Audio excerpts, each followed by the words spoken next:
Okay,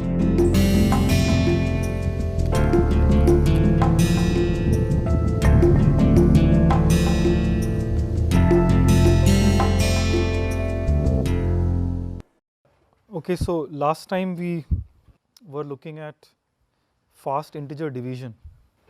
So we started Newton-Raphson iteration basically. So you want to find essentially a root of this 1 over x minus b. So this is a nice function where b is given to you, an integer, and you want to find x up to some decimal places. So finding root of this function, we'll use Newton iteration. So the formula for that is xi plus 1 equal to xi. So this formula, this equation 1 is xi plus 1 equal to xi minus f over f prime. So using this, if you want to find b up to L decimal places or L bits, then you will have to do this iteration only log L times. There were some questions after the class. So one correction is this formula we have, xi plus 1 equal to xi times 2 minus bxi, and we don't want to work with b. So instead what we will do is we will maintain xi and yi. So this expression is actually xi plus xi times 1 minus bxi. 1 minus bxi you can call yi. So yi plus 1 is 1 minus bxi plus 1, which you can see is actually yi square. Okay, so we'll maintain yi in two different registers, and to compute yi plus 1 you only have to square yi, and once you have yi plus 1, then using that, once you have yi and xi, using that you can compute xi plus 1. Okay, so we'll eliminate the need of b, because b had a lot of bits, so we didn't want to use all the bits at once. We wanted to do this iteratively in a slow, the number of bits should grow slowly. So that was useful in this final complexity analysis, where big M is the complexity of multiplying small m bit many two integers each of small m bit size. In terms of that, you get this expression for integer division. Okay, so this expression is sum over big M of 2 to the I, and you want to compute 1 over b up to L places. Okay, so sigma m of this is at most m of sigma, which is at most m of 2L, and which you can use now any integer multiplication algorithm. All of them will give you O tilde L, right? So you have a soft to linear time algorithm to divide. First you compute 1 over b, then you multiply by a, so you can compute the quotient a by b. And once you have the quotient, you can also compute the remainder, right? It is another integer multiplication. So hence you can do division in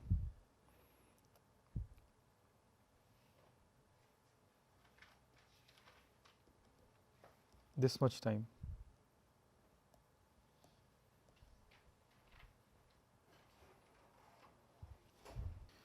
This will take, so if you want to compute a by b, suppose a is longer, so m of log a time for a by b computation. Okay, so this long division you can now do essentially in the same time as multiplication of a times b. Any questions till now? Okay. Why we are doing it up till order of log n? Up to order of log L, the number of iterations. That was the previous calculation. You have shown that this difference xi minus 1 over b, so as you do the next iteration, go to the ith iteration, then the difference between xi and 1 over b is smaller than 2 raised to minus 2 raised to I. And when you want to compute 1 over b up to L decimal places or L binary places, it basically means that you want the error to be something like 1 over 2 raised to L plus 1. So you set L plus 1 equal to 2 raised to I. So I is only log L. So the convergence here is actually, it is called quadratic convergence. Quadratic because every time you are essentially doubling the number of binary places. Those many binary places are correct, guaranteed to be correct. Okay, so once we have this, once you know multiplication and division, you can do all other basic operations. So starting with the GCD, right? You can also analyze GCD now. It will have a similar analysis. So recall GCD computation.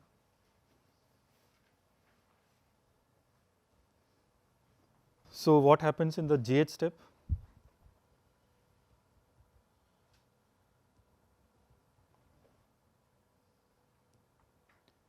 So Rj minus 2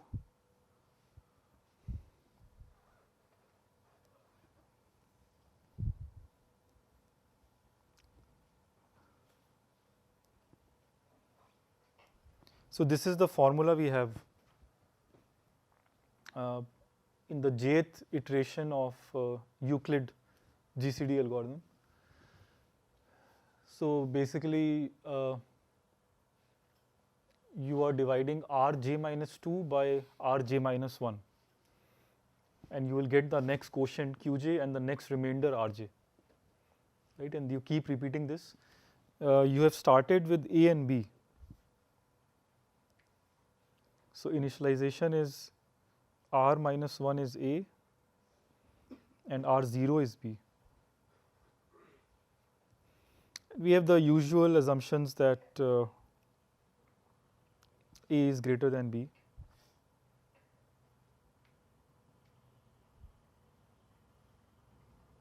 Well, we can also take mod. We can also take this modulus magnitude. So A is the bigger one. So hence it makes sense to divide by B and get the remainder. So how many iterations were there in this, in Euclid GCD algorithm? Yes, so there were log B, around log B many iterations.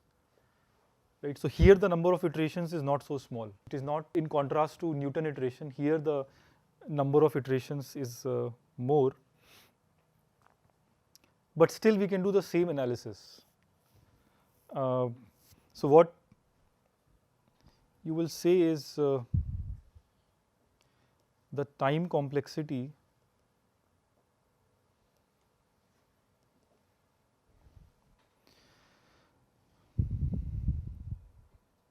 of GCD is, it is again the sum of basically multiplication. So what are you multiplying? You will first do division, which will have complexity same as multiplication, and you will get the quotient Qj, then you will multiply Qj with Rj minus 1 to compute the remainder. So it's log Qj.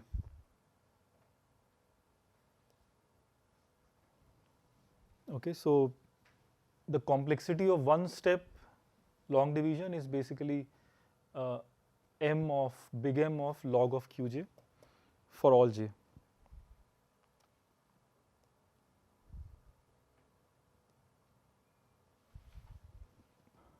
Right? And again, same trick. So since the matrix, the integer multiplication complexity is at least super linear, this sum of M is at most M of sum. So let's take the sum inside.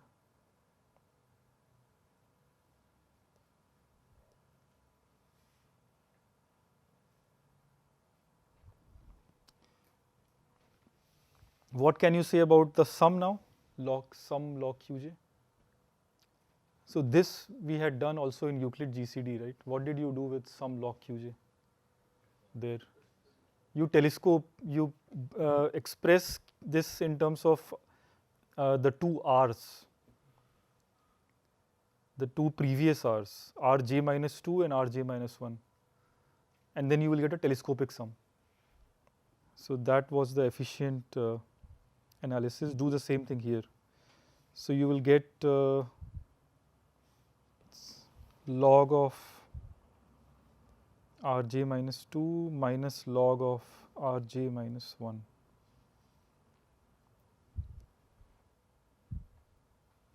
And j goes from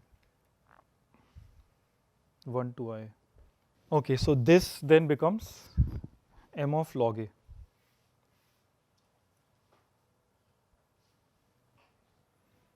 Okay.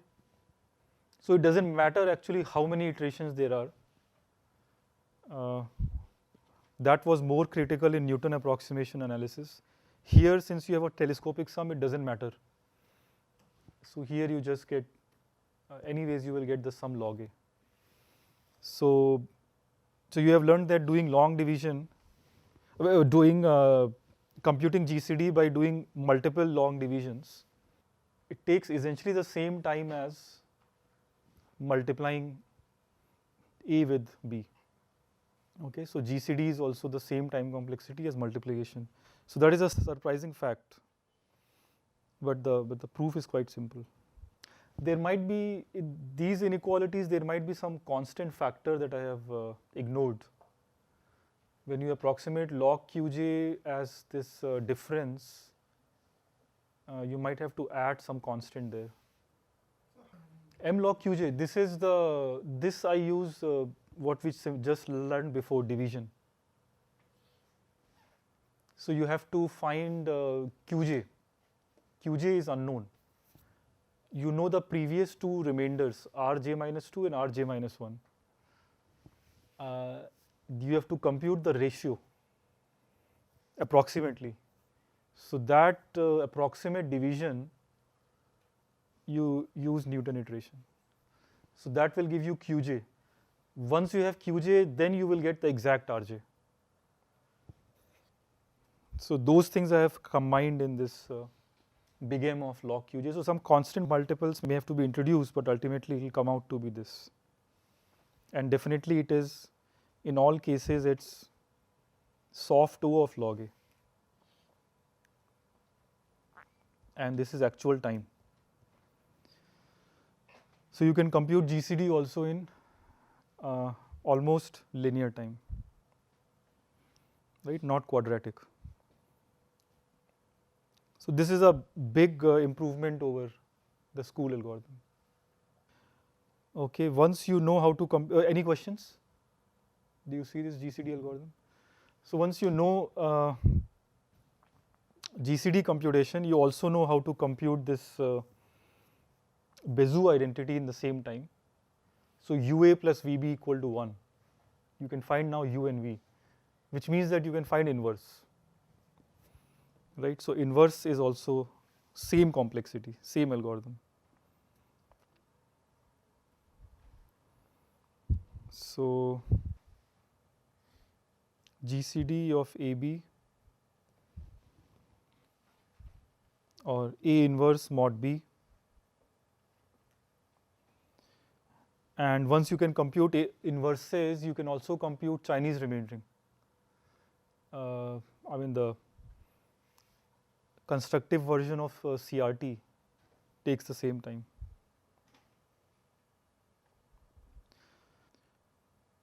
Are doable in the same time as multiplying log A bits. Okay, so use any multiplication algorithm and you get same complexity for GCD, division, GCD, inverse, Chinese remaindering. So from now on we will not, we'll just implicitly assume this theorem. All our algorithms for basic arithmetic will be fast. Any questions? Yeah, so let me revisit integer multiplication. The algorithm I gave was, it was definitely slower than the algorithm we saw for polynomial multiplication. Right, so the complexity we saw was n times log n to the alpha. It was slightly more than, the multiplier was slightly more than log n. We want to make that multiplier log n times log n for now. So we'll see a simple modification of integer multiplication algorithm that you have seen that gives us log n times log n. So let's revisit that algorithm.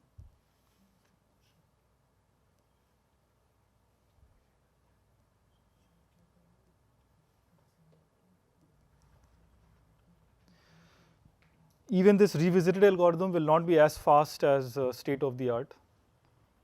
So the current fastest is completely solves the problem.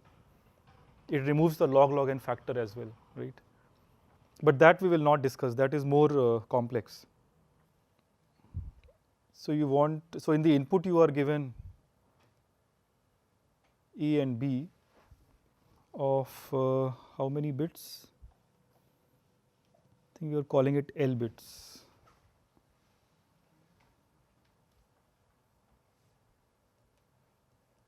And L we are assuming to be power of 2. So this is the input, and to get the product A times B, we converted this into these auxiliary univariate polynomials A hat and B hat.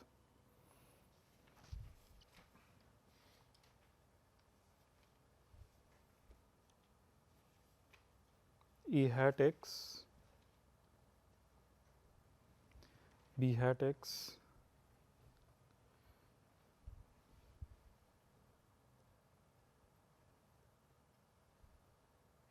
they are polynomials of degree less than m. So basically m will be around square root L. So we'll divide these L sized binary string into square root L blocks.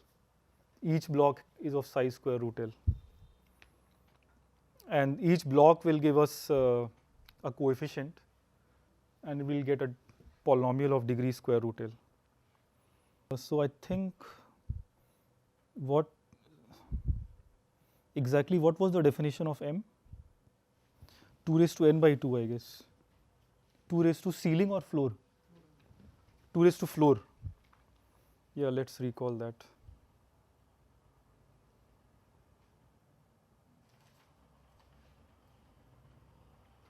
And there will be a k which is 2 raised to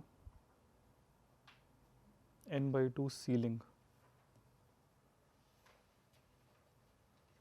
So basically k times m is L. This is what we have done. And k and n are around square root L. Okay.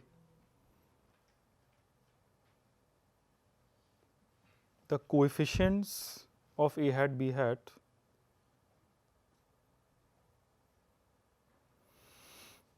are at most 2 raised to k. In fact, they are smaller than 2 raised to k. They are only k bits. So what can you say about the coefficients of the product A hat times B hat? So we said that you will multiply a coefficient of A hat with that of B hat, so it's at most 2 raised to 2k. But then there is also this convolution when you multiply polynomials, so you have to sum up m such products because degree is m. So this times m. Right? Definitely the coefficients of A hat, B hat cannot even equal 4 raised to k times m. That's the bound. In the previous integer multiplication algorithm, we said that this is smaller than 2 raised to 3k, 8 raised to k, so you just go modulo 8 raised to k plus 1. And that recurrence was not good. So that time complexity recurrence gave you a log L to the alpha factor. So we'll now improve that. So we will say that you actually work modulo this number, this bound plus 1, or in fact not plus 1. You work exactly this over this. So that is the change we are introducing now.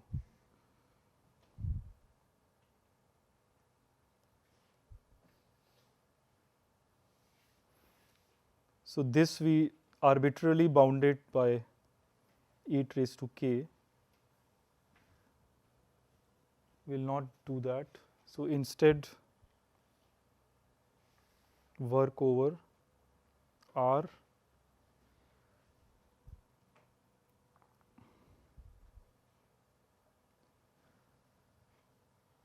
next time we have to solve this problem of flickering.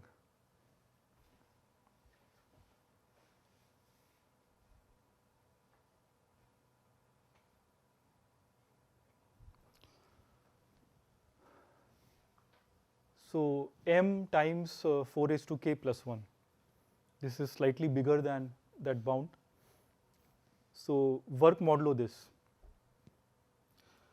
And so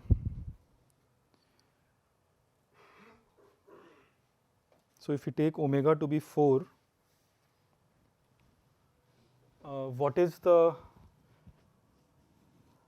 so the point is that m and 4 raised to k plus 1, these two are co-prime numbers. So by you can do Chinese remaindering. So this ring by Chinese remaindering, arithmetic over R can be broken into two parallel arithmetic, 1 over mod m and 1 mod 4 raised to k plus 1. Now notice that m is it is just 2 raised to n by 2. So actually these are only n by 2 bits. So that is a very, very small computation.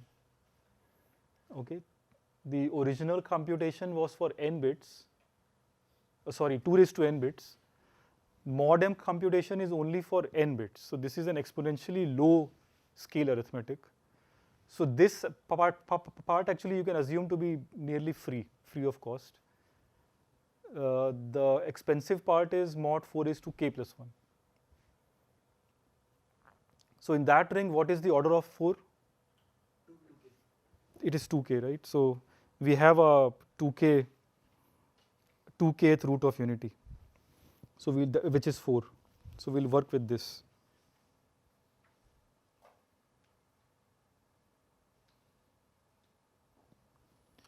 So omega in this arithmetic has order 2k.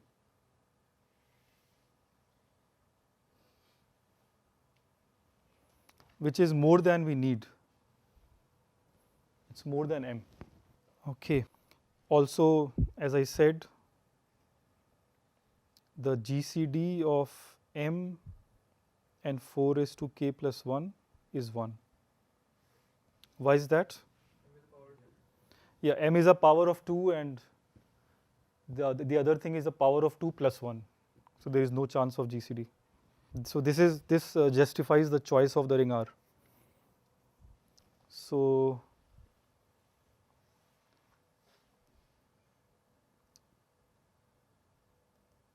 arithmetic over R is the same as arithmetic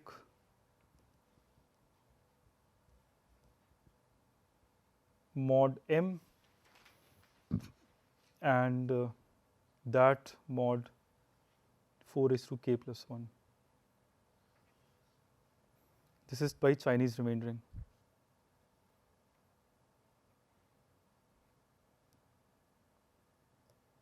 And the efficient version of Chinese remaindering. So if you can multiply those polynomials and get the coefficients mod m and mod 4 raised to k plus 1, then very efficiently you can convert it back to actual product. So this is the idea. And now all we have to do is give the new recurrence for time complexity for all this. So the first observation is a hat times b hat and remember these are polynomials.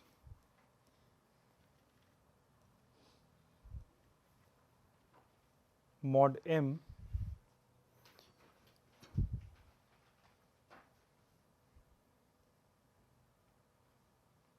can be computed in how much time? So m is just well, m is n by 2. Yeah, maybe I misspoke before. So anyways, m is clearly n by 2 bits. No, yes, okay. So and so the coefficients of a hat and b hat you have to multiply and divide by m to get the remainder. So even if you use brute force methods, all that will still give you quadratic in n, right? So which is much smaller than order L time.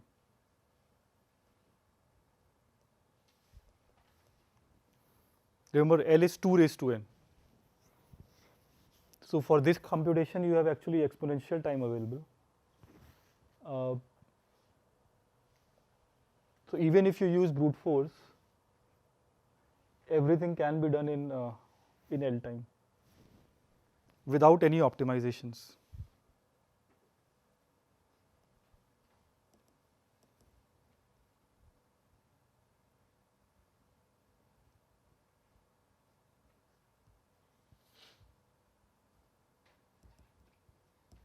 Just use basic algorithms.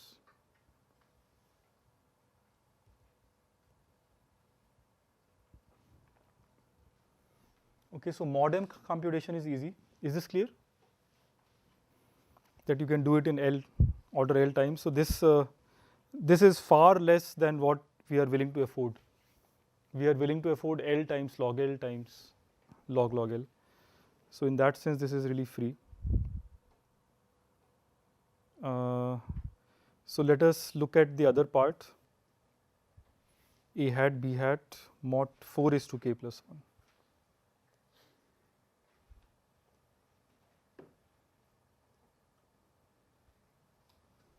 So what do you do here? So here you have to go through this DFT based idea, right?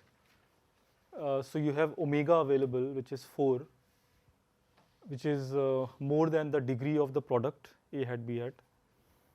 So you can compute the evaluations of omega powers, evaluations of A hat at omega to the I for the amount you need. So compute those values of A hat and similar values of B hat, then multiply these two coordinate wise, and then apply DFT inverse. Right, so that will give you a recurrence.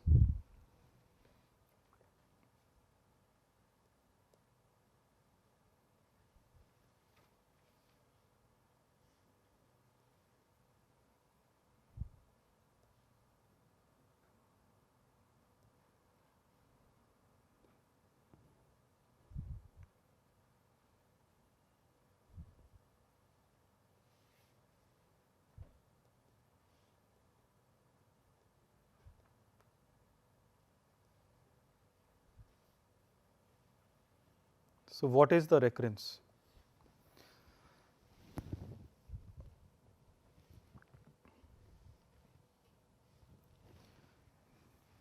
So overall, if the time complexity to multiply A and B is T of L, so T of L is at most, there is this overhead that we spent above, which is order L, plus you are computing. So we have assumed that the product of that degree of A hat is m. So you will be computing A hat at m values, at m arguments omega to the I. Right. So you have essentially m integer multiplications to do. So that is m times. What is the bit size? This is 2k. correct. And another overhead of, yeah, so which will be how much? Is it m of k? I think it is more. From the inverse of 4. No, so I think we are forgetting DFT computation. So DFT is also a recursive algorithm that will give you L log L.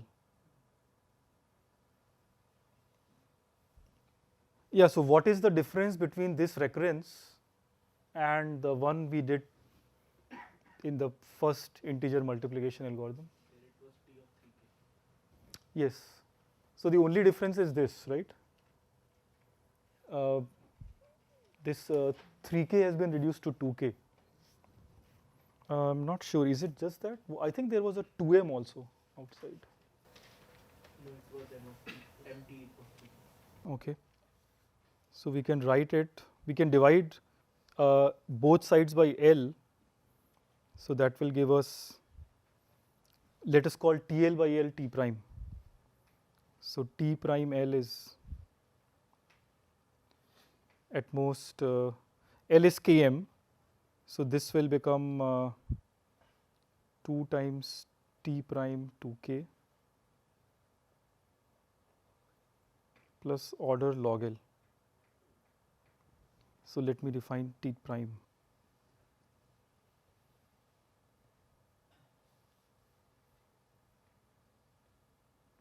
Okay. So what is T prime L now? From this recurrence, what do you get? T prime of 2k, think of it like T prime of square root L. And if you take T prime to be, T prime L to be log L times log log L, T prime of square root L will actually give you a factor half, which will cancel with the factor 2. Okay. So then your inductive proof for the solution of T prime will work. And if you work it out, it will give you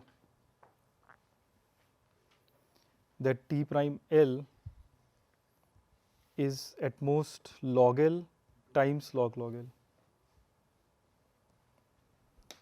Okay, so this improves on our previous analysis. So you get that TL is L times log L times log log L. Is that okay? So you can check this. Just fit this T prime L in the recurrence and verify that it actually is a solution. You don't need log L to the alpha, like in the previous proof. Sir, we used to do polynomial multiplication in order of n log L log log L time. So if we can map integer multiplication to polynomial multiplication, why can't we bring that problem to the similar problem we solved before in polynomial multiplication? Yeah, so polynomial multiplication analysis was done with respect to ring operations. Ring operations here are, they have to be counted, because when you multiply integers, you cannot say that the time complexity is small in terms of Z operations. That would be a trivial statement. So you have to reduce Z operations to bit operations. That is the point we have already discussed. So this is why you cannot just directly invoke polynomial multiplication. So we are doing actually what we did in polynomial multiplication, but our estimate has to be in terms of bits, which means actual time, not in terms of the ring, because ring is the ring of integers. There you cannot say that one multiplication is unit time, because original question was actually that, how much is unit time for multiplying two integers. Yes, this is a small modification which using Chinese remaindering actually reduces 3k to 2k and gives you this complexity which stood for very long, and then recently it has been brought down to just L times log L. This is also practically fast. Even doing a few iterations of this recursion, if you implement it, it is much faster than the school algorithm. Okay. Any other questions? There was a question after class regarding polynomial multiplication. Some corrections I propose there. And then it will actually look very much similar to integer multiplication, what we just saw. These basic things were fine. The change is when you define k and m. Even in the ring, actually, there is a change. So in your notes, just make this change. So define k and m as we define now, right now. Take k to be square root of L, but exactly this, 2 raised to floor of n by 2, and m is L over k. And then you decompose your polynomial f in terms of these blocks. M blocks, each of size k. Okay. So then your auxiliary polynomial big F, change the definition slightly. So look at fi as a univariate in a new variable y. So basically from univariate we are going to bivariate. So fi in y, and instead of x to the ki, you actually look at x to the I. So big F is a bivariate polynomial where the individual degree of x is m minus 1 and the individual degree of y is k minus 1. Right? So both the individual degrees are around square root L, but exactly this. Now when you will now you want to multiply the auxiliary polynomials big F with big G. So in that multiplication you have to basically substitute for x powers of omega, and it will suffice to use, since the individual degree of x is m minus 1, you use this y.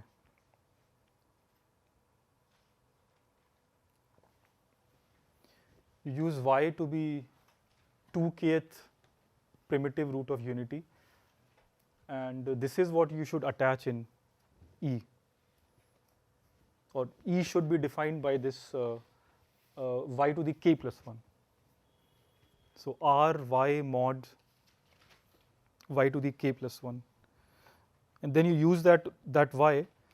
So when you substitute those powers of y in big F, it will become univariate in y, and the degree will be, what will be the degree in y after substituting powers of y in x? Well, you are modding out by y to the k plus 1, so the degree will be smaller than k, right? So you have basically reduced the multiplication of the bivariates into many multiplication instances of univariates, each of degree at most k. So you get the following recurrence. The recurrence you get is this.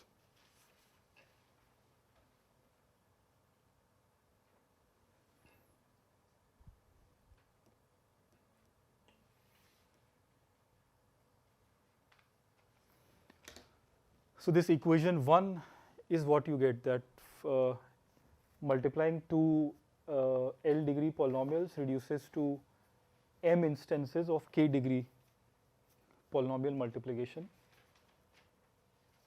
with the DFT cost of L log L as overhead, and a solution of this is L log L log L. But some correction was needed. It was pointed out by someone that what is your name? Yes, so it was pointed out by Rishabh that previously the instances were not degree k, they were slightly more, and then the recurrence would get messed up. So instead you should use this, and this is exactly what we did also in integer multiplication. So actually the two proofs are identical. Okay, integer multiplication, the way we have done finally, is the same that you will do with polynomial multiplication. You will get the same time complexity as well. Obviously the units are different. So here multiplication in the base ring is considered free. In integer case, you go at the level of bits. Okay, so you can make these changes. If there is a question, ask me next time. Okay. So with that, we'll move on to the next topic. Is there any question till now? So then let us start these fundamental objects, matrices.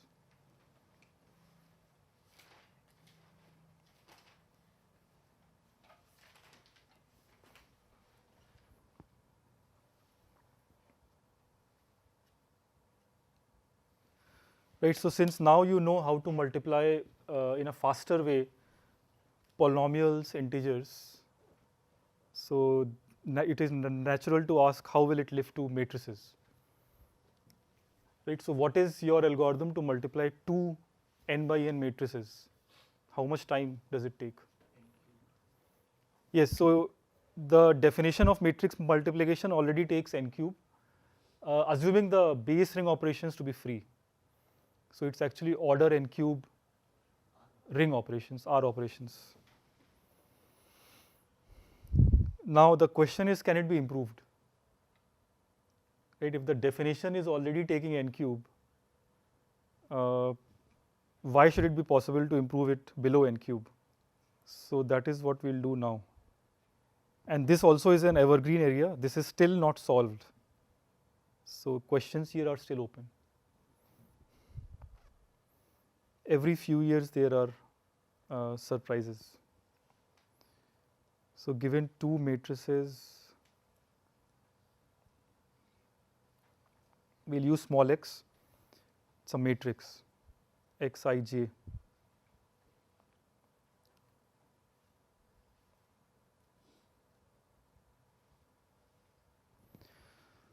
So this is an n cross n matrix. Xij's are just ring elements.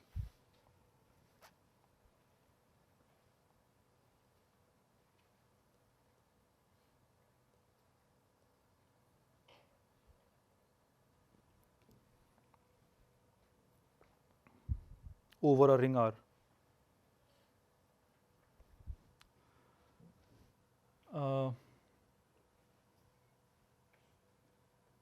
Yeah, so all you need to define multiplication of x with y is this base object R to be a ring. Right, then you have the classical definition.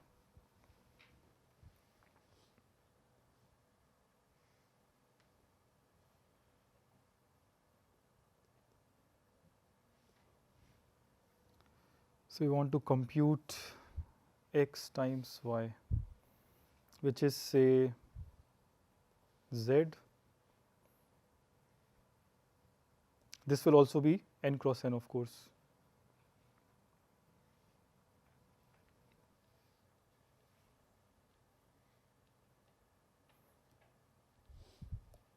So in the input you are given x and y and r. In the output you have to output z. And what is the definition of zij?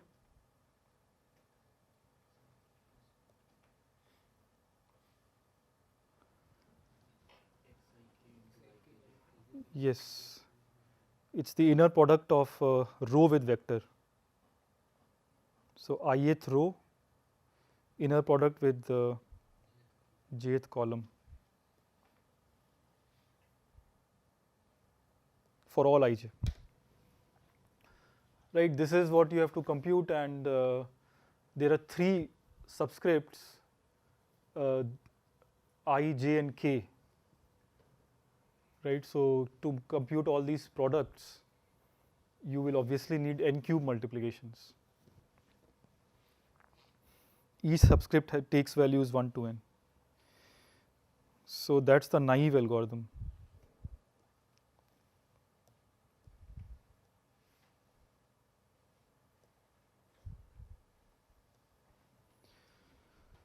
Matrix multiplication requires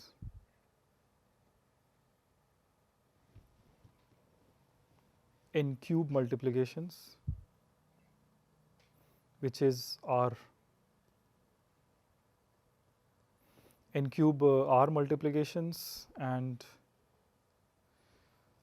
how many additions? Each ij requires n minus 1. So n square times n minus 1 R additions. So the question is, can we reduce, I mean, for all rings, for almost all rings, R multiplications is the expensive part. So we want to reduce this part, not worrying too much about addition. Addition over rings is already cheap, is always cheap. So can we reduce multiplications at the cost of additions? Can we reduce it below n cube?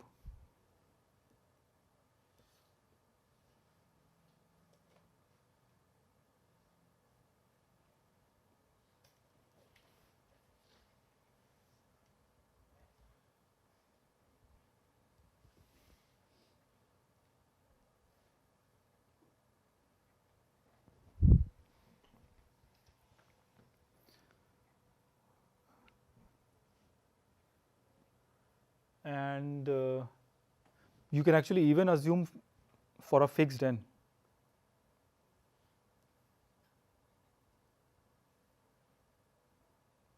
So you don't even need to do this asymptotically. Say n is equal to 10, instead of 1000 multiplications, make it 999 multiplications, right? So even just numerically, can you reduce multiplications? This is the first question. And believe it or not, if you can solve this, so for a fixed n, if you just reduce multiplications from n cube to something smaller, then actually it has a cascading effect and it reduces the complexity of asymptotic matrix multiplication as well. So if for any constant n, you have a faster way to multiply, then you have a faster way for general n by n matrices, which is faster than n cube. It's something like n to the 3 minus epsilon. That you can show by recursion. You can divide your general n by n matrix into, let's say, n0 blocks, assuming that n0 cross n0 matrices you can multiply faster, and then recursively you will get a faster than n cube. So that is what Strazen actually showed in a concrete way. So Strazen showed that, and it was a big surprise.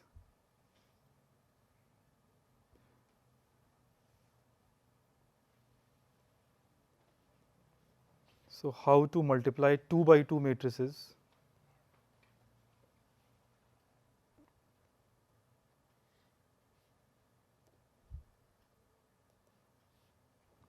using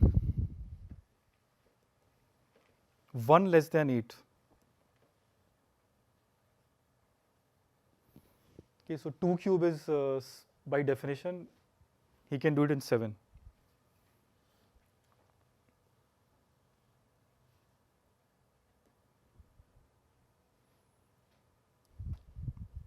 Additions will be slightly more. So additions in the base algorithm was 4. In his case, it is 18.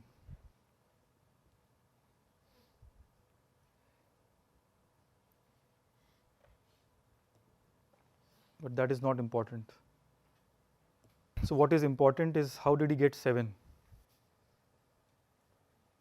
So this algorithm you must have seen in prior courses, right? What is the idea to get from 8 to 7? And what effect will it have for n cross n matrix multiplication?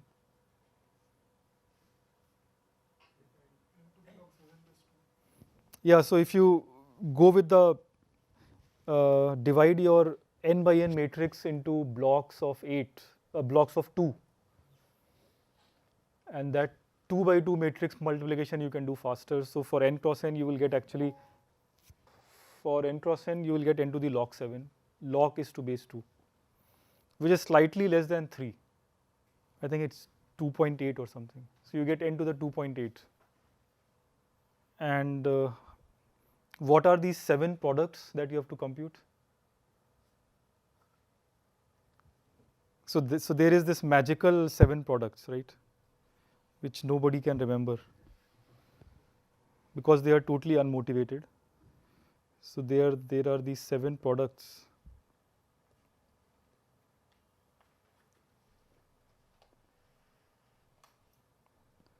So the idea is that Strassen defined these 7 products P1 to P7 such that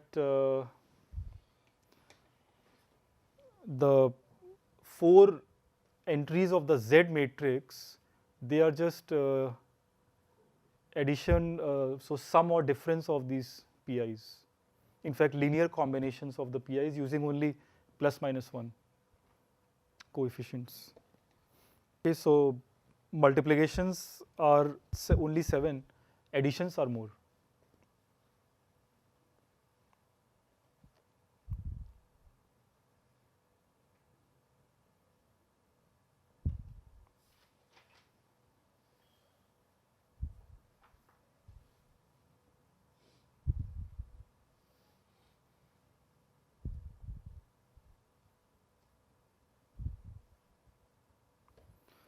So P1 is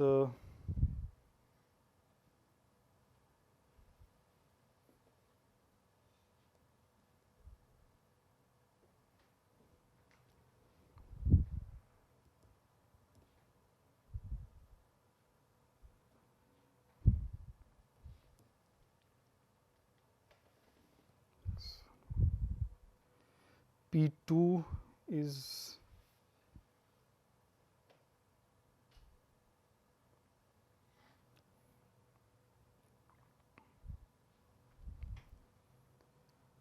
so which is P1 is kind of the diagonal, the trace of X. P2 is using the second row of X.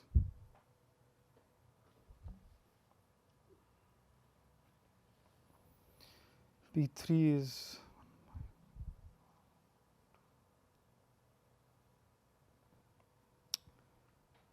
which is like the second column of Y. P4 is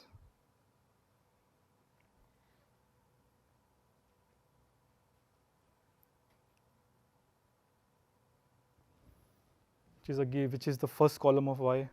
So there are some symmetries, but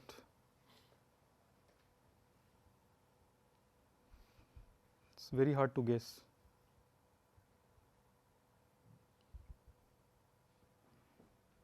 P6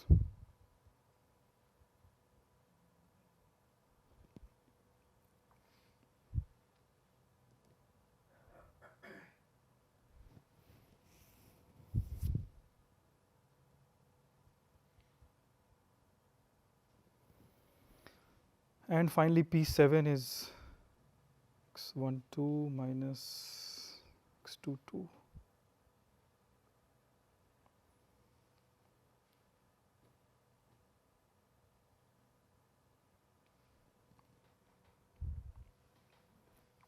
So these are the 7 products that you have to compute. So idea is that instead of just computing x ik times y kj, which was just a monomial, instead of computing a monomial, you compute these products which actually use linear combinations of x part and respectively y part and multiply those combinations. Okay, so you can see that in all these products, x and y's are separated. They don't mix. And yeah, then there are equally magical combinations which will give you z. So final identity is that z is equal to, so x times y, which is z, is equal to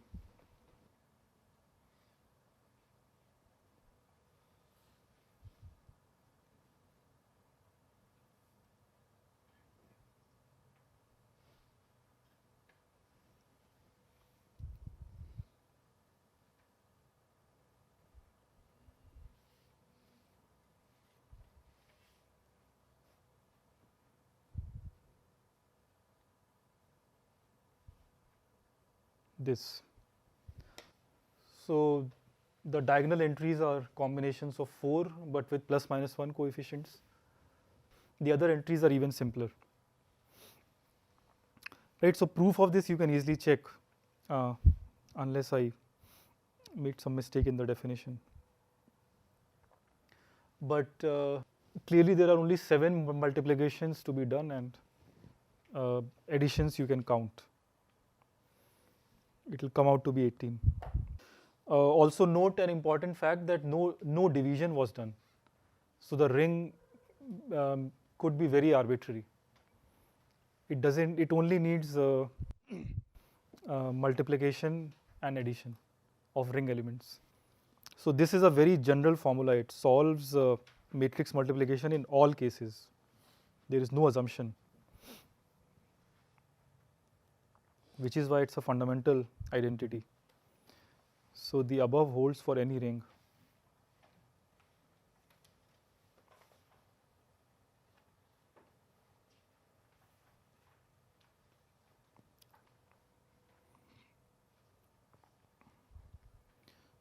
So, so there is an important point. Since this identity holds for any ring, in particular it also holds for the matrix algebra.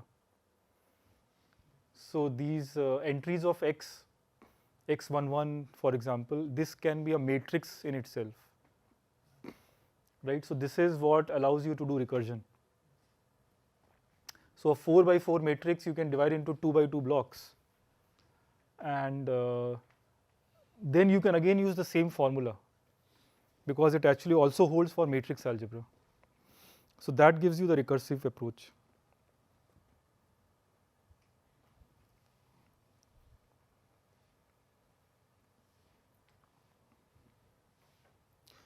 So we can apply this to design a recursive algorithm for M.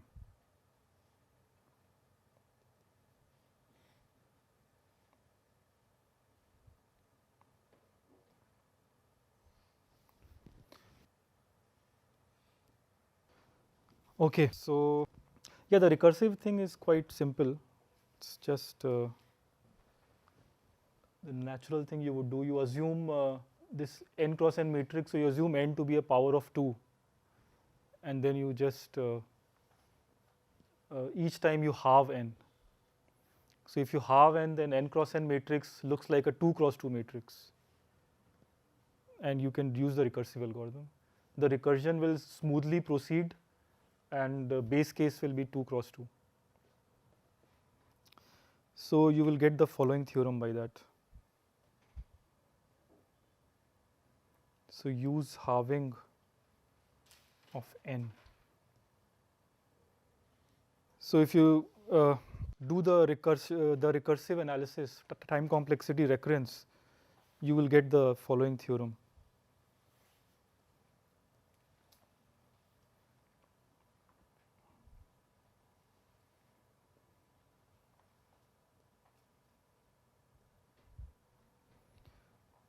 That matrix multiplication takes